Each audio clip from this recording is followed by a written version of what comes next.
is our first speaker in our series for this year. We had 5 speakers last year for Leadership in Government and Public Service Speaker Series. I enjoyed it last year. At one point, I'm going to want to talk with you about it if you come before.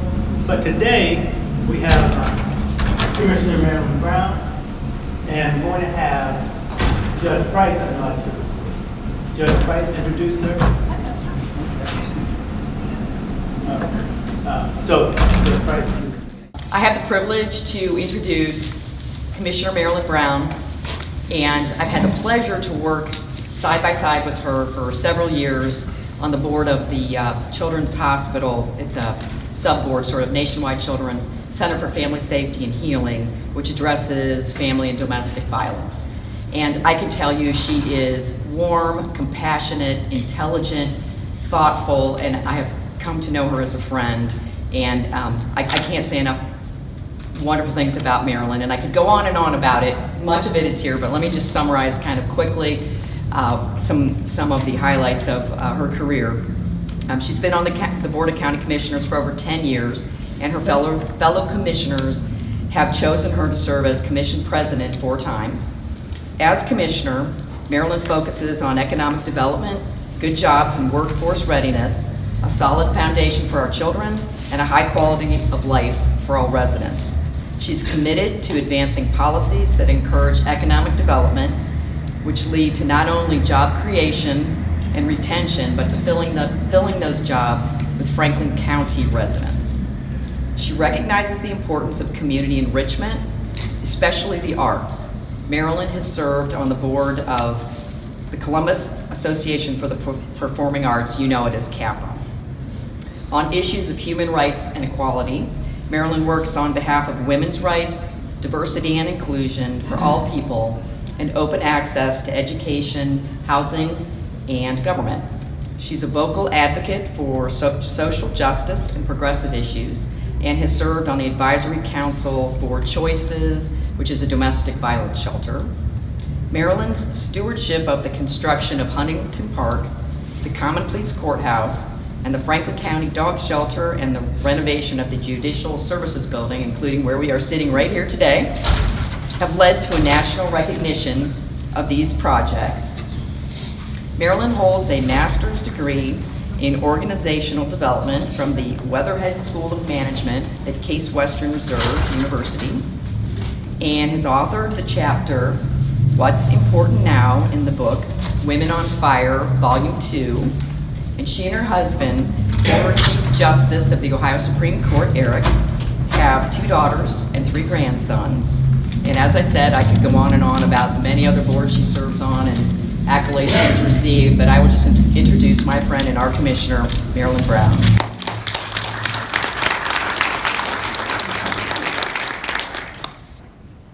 Well, I don't know what's left to say after that, but I am thrilled to be here today.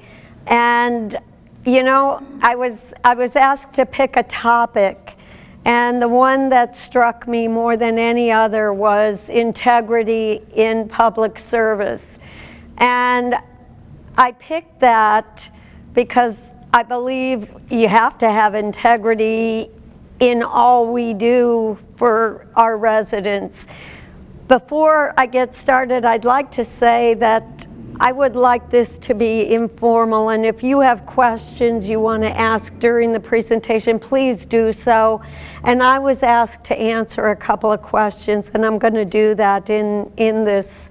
And since you hear I have laryngitis, I'm not going to speak a long time anyway, but I do want to answer your questions. Integrity is something that I have always told people that I've worked with or who've worked for me is something that nobody can take away from you. But once it's gone, you have a very hard time getting it back. And if you don't do things that are of high integrity, you really have lost out. And by that I mean, if you don't treat people well, if you don't do things right, if you don't do the things that really are the right things, and that is the right things because they are right and legal and ethical, and if you don't do them, your integrity goes out the window. And how do you think you get that back? You can't. I mean, it's very hard for somebody to get that back. So for me, integrity is everything. It matters a lot. And it's something that when I go out looking to hire people, integrity matters. When I go out seeking people to work on boards with, integrity is everything. I mean, it is the end-all be-all of everything in public service, in private sector. Do you want to work with people that don't have integrity? I don't think anybody would want to say yes. So what does that mean? What does that mean to you? Are you working with people that have high integrity? Do you work with colleagues that maybe don't have as high integrity as you want? Leadership is about working and surrounding yourself with people that you want to work with that have that integrity. A couple of questions I was asked to respond to were directed to, why did I want to get into public service? I've always been in public service. It's now close to 40 years that I've worked in public service. It's just since 2006, though, that I've been in elected public service. But all my life, I've been in public service, all my work life. And growing up and working in Greater Cleveland for the first half of my life, I worked in nonprofit and quasi-governmental agencies. It was all public service. It was doing work that was creating opportunities for women, opening doors for minorities who wanted to move into communities they didn't feel welcome in. It was doing fair housing work. It was doing race relations work.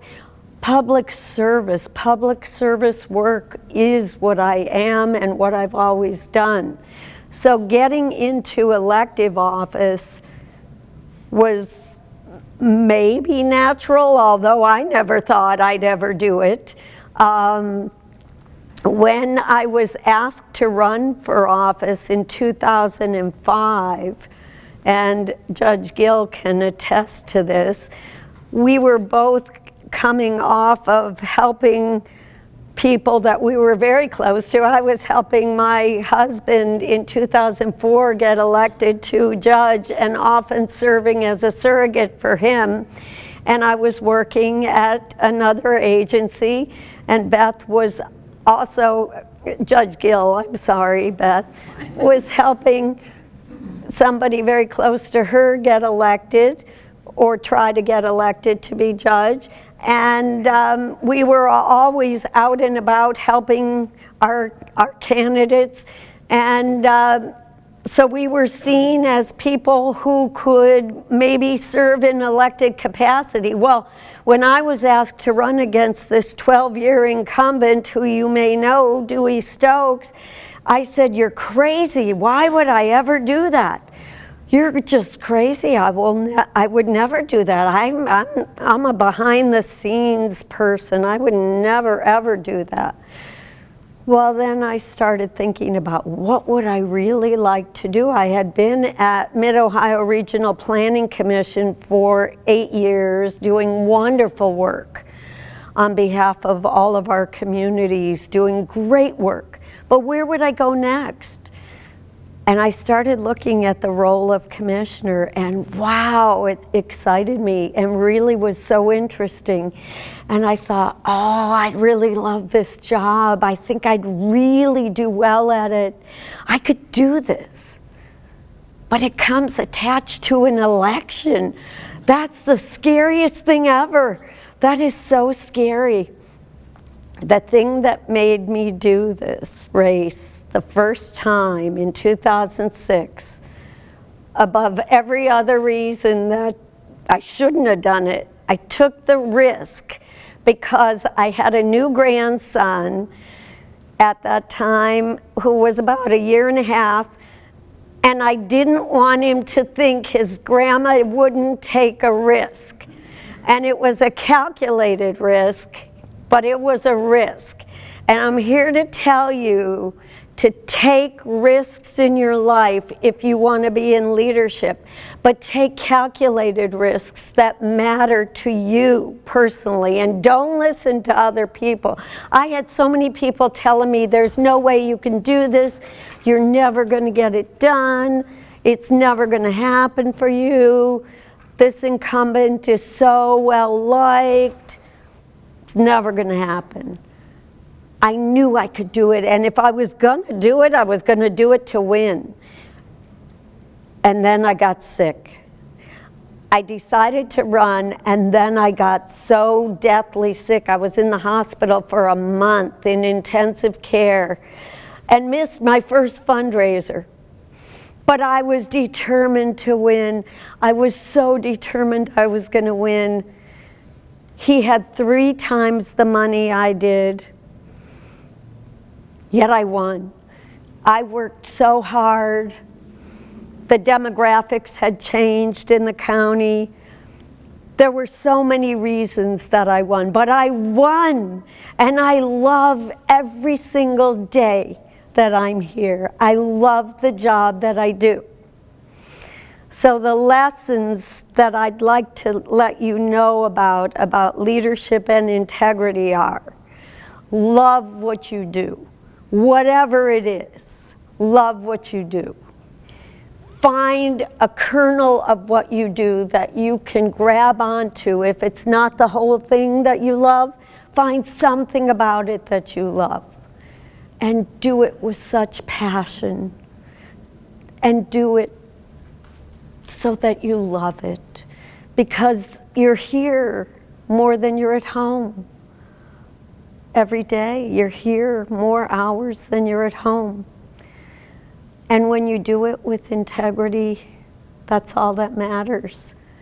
One of the other questions was, how do I deal with staff, and how do I make my staff decisions? Well, I've got my 2 staff members in the back, Michael Daniels and Mike Cochran, who've been with me for several years. And they can tell you that I am not a micromanager, but I have high expectations. But one of the things I look for more than anything is loyalty and integrity and honesty.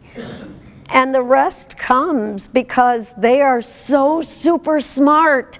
And that's the other thing. Don't be afraid to hire people smarter than you. Hire the smartest people you can find when you get in position to hire people. Hire the smartest people you can find. They'll make you better. They will make you so much better.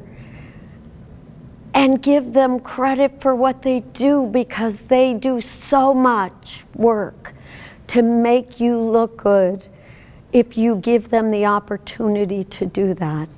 And I hope I do that every day, because they are awesome, and staff who do well for you deserve all the credit that they can get. It's not always easy, you know, working in public service and certainly working in Franklin County is not always easy. We don't pay the best.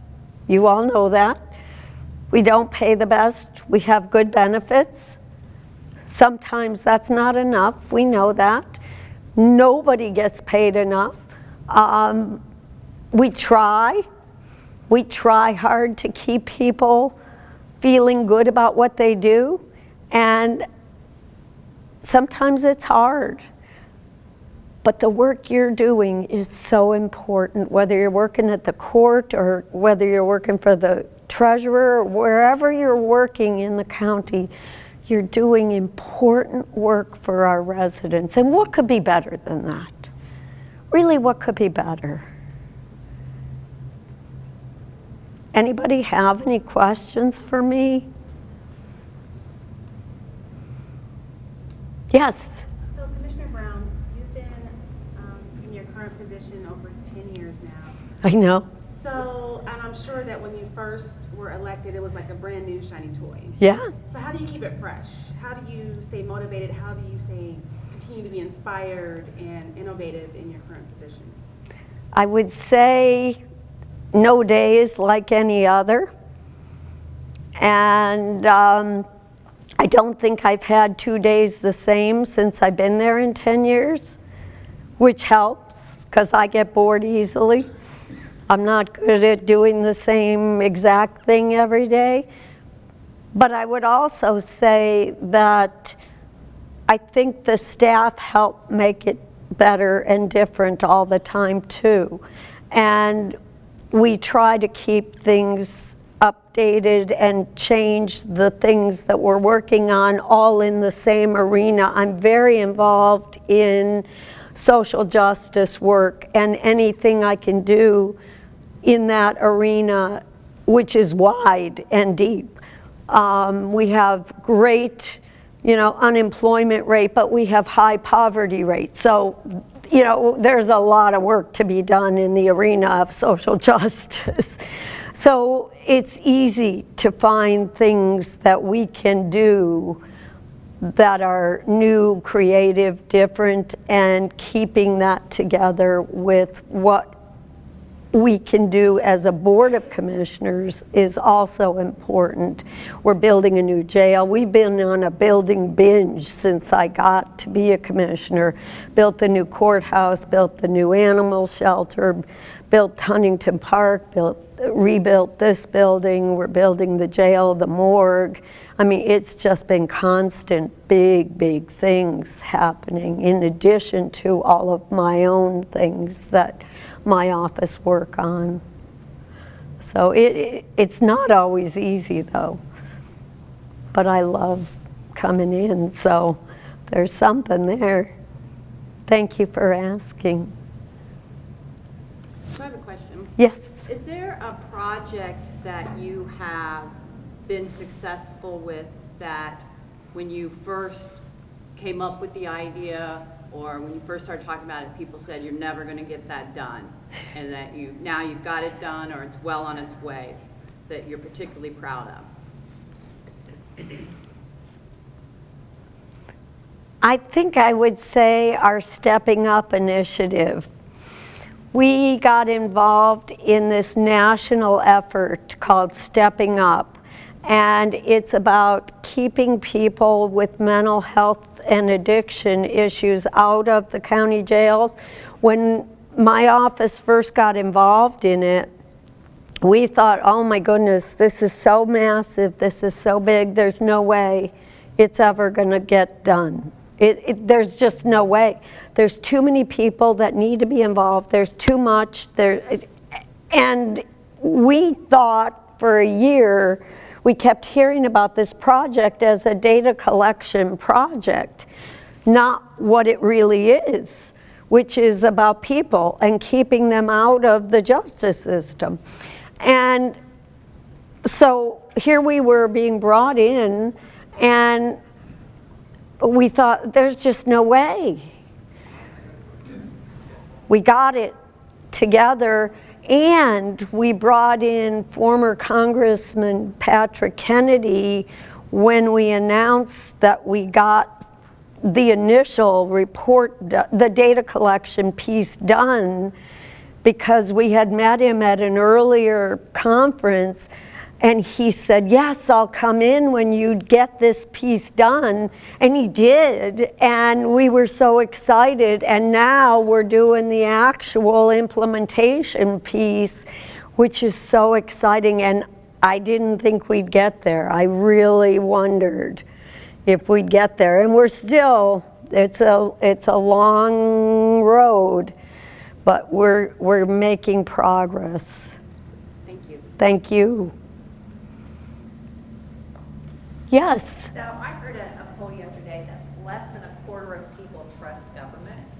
I think maybe that was more headed toward federal government, but I thought the juxtaposition of your talk is very interesting considering that poll, you know, you're talking about Yeah. integrity. And so what advice would you have to give us, those people who deal with the public every day, to inspire the kind of confidence in us that you would like to see them have? I think that's an important question. I think that one of the things I would say is, yeah, I think it's focused nationally, but I think it trickles down. This region is so different than most regions of the country. Columbus and Franklin County and this whole region tends to work really differently. You know, we're going through some crazy stuff right now locally, but that's a blip on the screen compared to what's going on nationally. This community works very well together, and we get things done. And I think the proof is that we get so much done, and we can get so much done. We work together to do that, and we work with all branches of government. We work together, and we cross party lines and get things done, which is great. And it's not contentious the way it is at the national level. And I think that's the message. It's not like that on the local level. You know, we work in a bipartisan way. We work with the State House when we need to and want to. We work with our local community in a very much bipartisan way.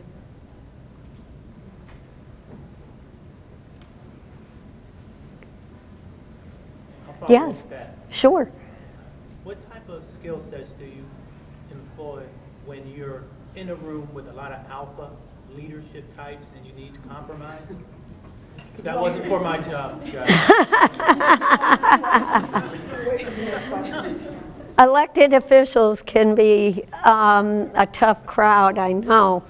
I guess I still think of myself as public servant, and I've always felt like public servant and a servant leader. So when I hear people talk about the big egos and stuff, and I see it a lot, it's not me. And when I'm in the room with those egos, you know, they talk a lot, but I get my points in, and I get what I need done, and sometimes I ignore it, sometimes I'll speak up, and sometimes I'll circumvent and do things privately another way. You got to find a way to make things work, and sometimes you just do it differently, and you don't always have to confront. And sometimes confrontation is not the best way to get things done. And for me, it doesn't always work, so I'd rather deal with things privately. When there's something I disagree with, I'll go and deal with it in a private way. I am not one for public displays, typically.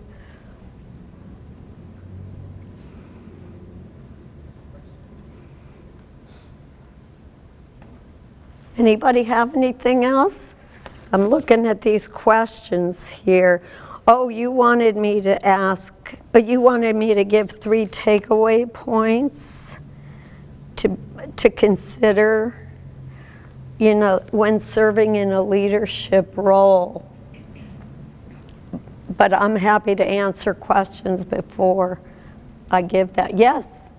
I'm sure both in your role as county commissioner and beforehand, you have run across employees or other people that you've worked with that have not had the integrity that you're looking for. Have you ever decided to try to guide them back to the right path, or do you just immediately write those people off? It depends on the role that I've been in. When I was in an organization and had staff members, and currently with staff members, if I've had them that lack some integrity, There's training, there's talking, there's mentoring, and mentoring is one of the things that I would say is really important to do, and one of the things I would say for anybody in a leadership role, mentoring and spending time with people that you really want to develop is very important. But for peers, no, I don't and haven't.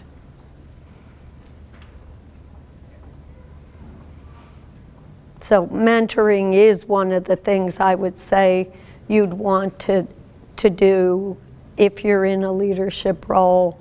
And you know, anybody that you can help along the way is really an important thing. And it's not always about, you know, mentoring a like person, but mentoring somebody that comes to you or that you see that might want to have some mentoring or you think could benefit from some mentoring that you could offer to them to help them get to be better than they are and encourage them to be better than they are, I think is a really good thing to do for anybody. And anybody can do it. It doesn't take long. You offer yourself to somebody to just talk with them, and mentoring is such a great thing to do.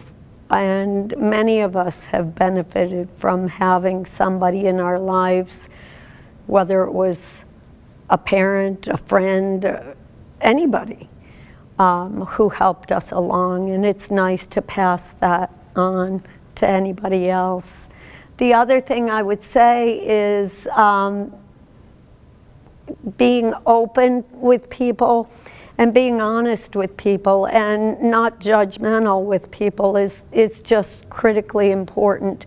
You always, in the workplace as well as in your personal life, I have found that being open and non-judgmental with people is really important, but being direct with them in your communication is important as well.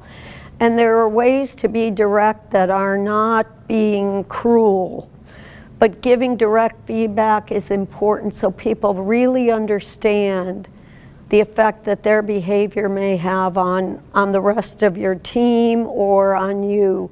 And there are ways to do that that make it easier for everybody to understand. But you don't give that kind of feedback in public. You do it in a private way. I don't believe in giving negative comments to people in public. I think that's wrong.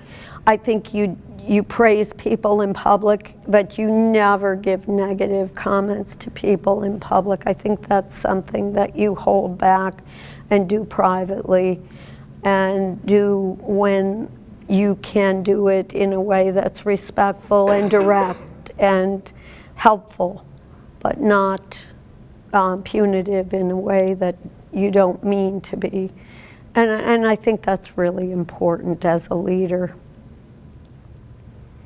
And I think that just being yourself, be yourself.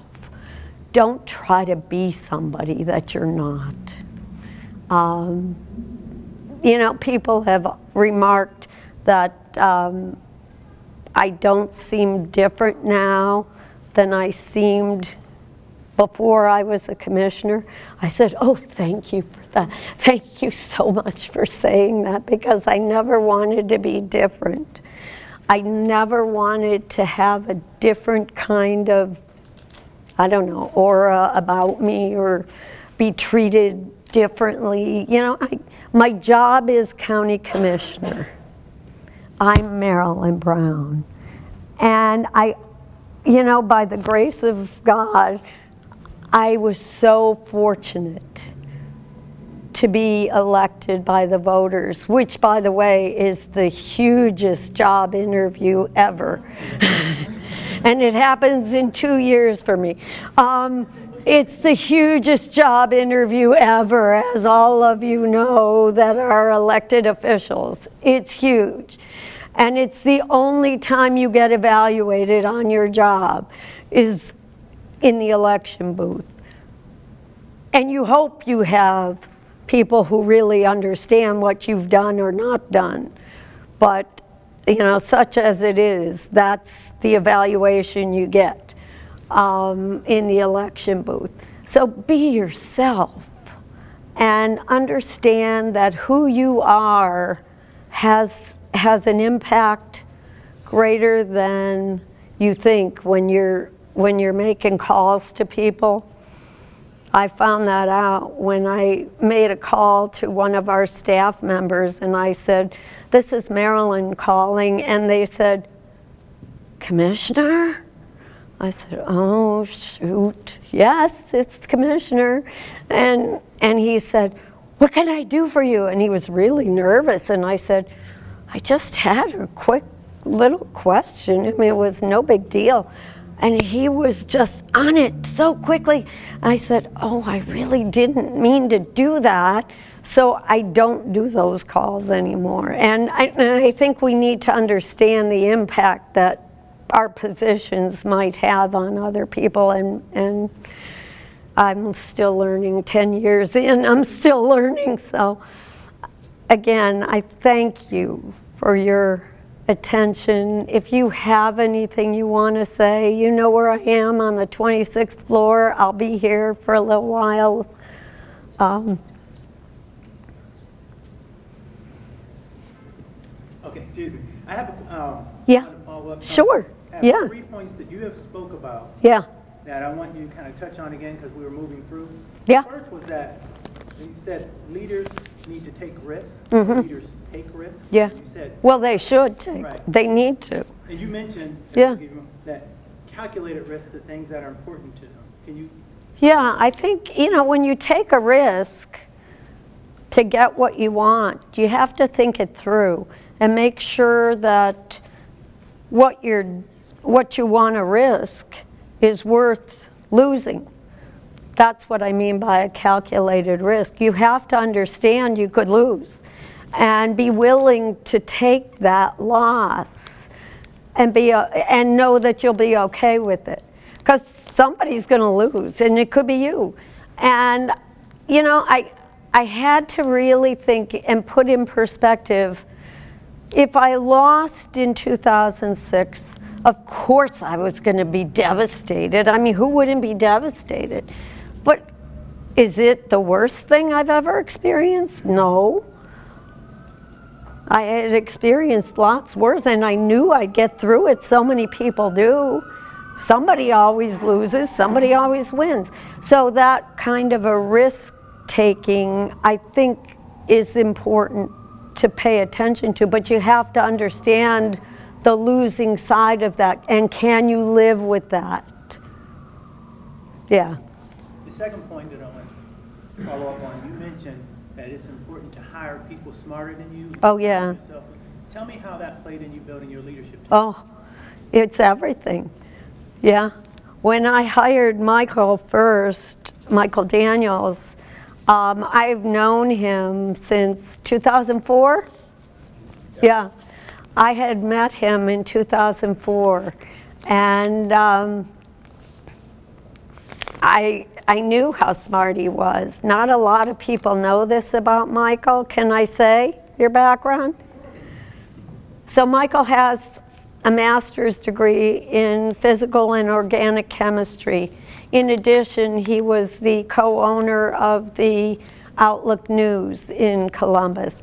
He's super smart, had a very diverse background, and when I had an opportunity to hire him, and was very political, in small p, very knowledgeable about politics and very super smart. So when I had an opportunity to hire somebody in my office when we were going to eventually expand to have a policy director, I knew he was the guy I wanted for that spot.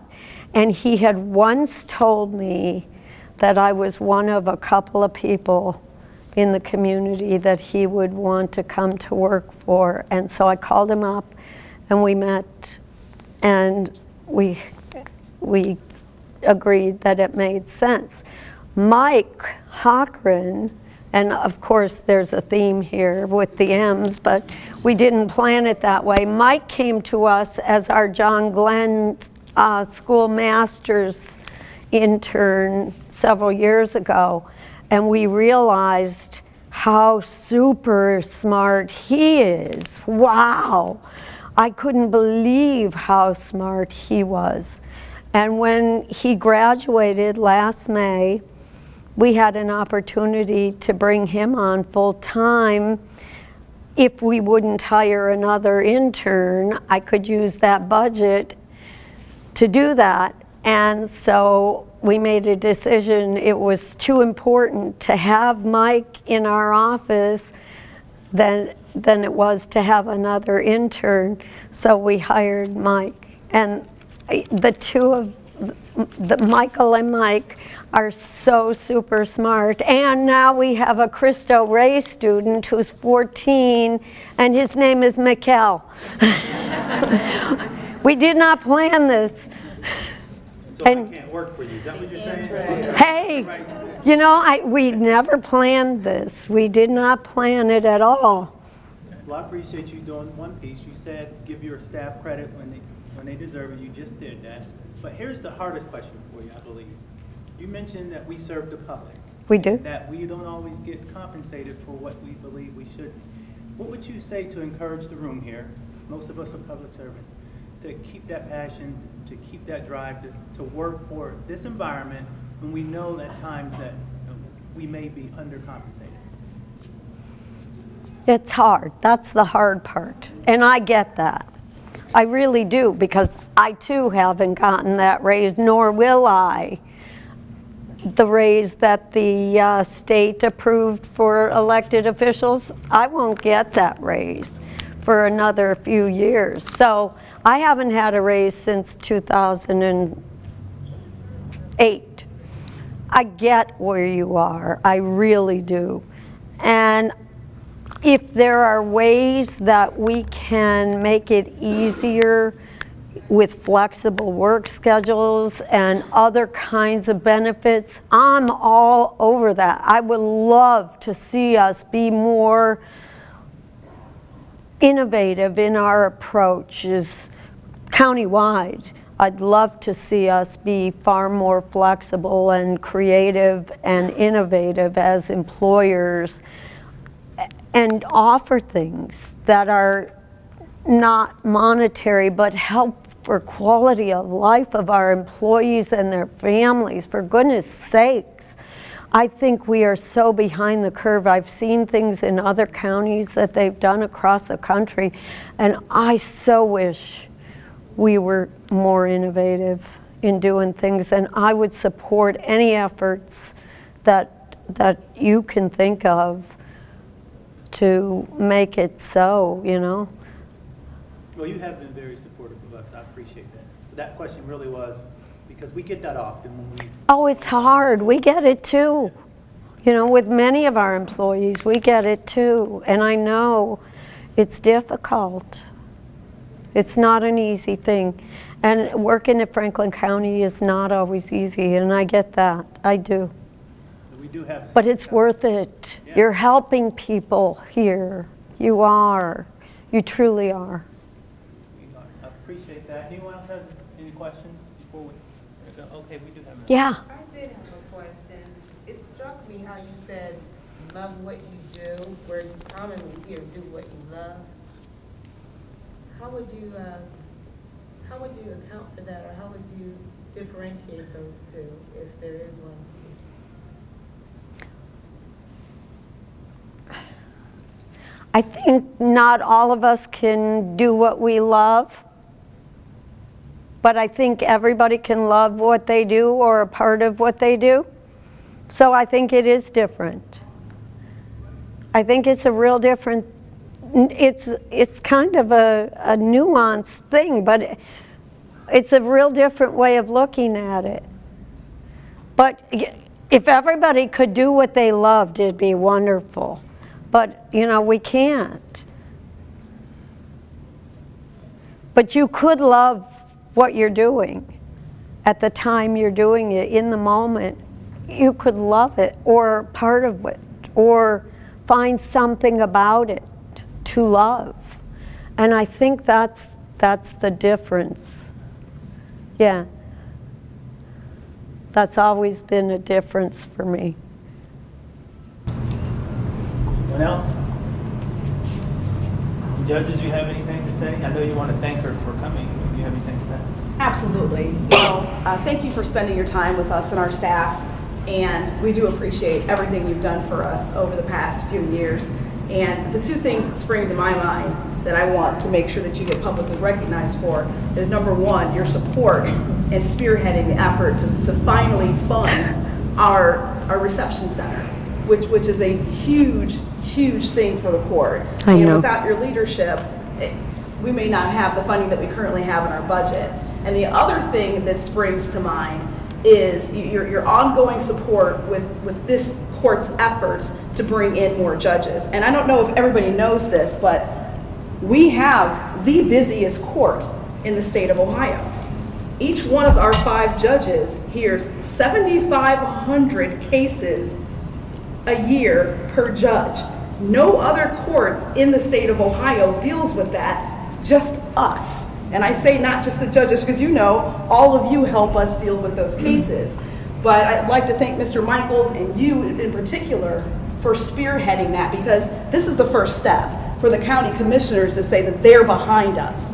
And after they say they're behind us, then everybody else falls behind us, meaning the prosecutor and the PD and Children's Services and CASA. We've got letters of support from everybody else after the 3 commissioners signed a letter saying that yes, we will support it, we will find the space for it, and we will pay the benefits and the additional staff that all that comes. And we've asked for 2 additional judges. That's not to say that we'll get 2 additional judges, but I think that the commissioners, in particular, Commissioner Brown, needs to be recognized for doing that on behalf of this court. As they both alluded to, we can't always give the money that we'd like to give, but we can help with the relief. And spreading that out and creating additional positions for our court is key. So I don't know if any of the other judges want to tag along to that, but I want to make sure that you get recognized for those 2 huge things that you've done for our court last year. Thank you.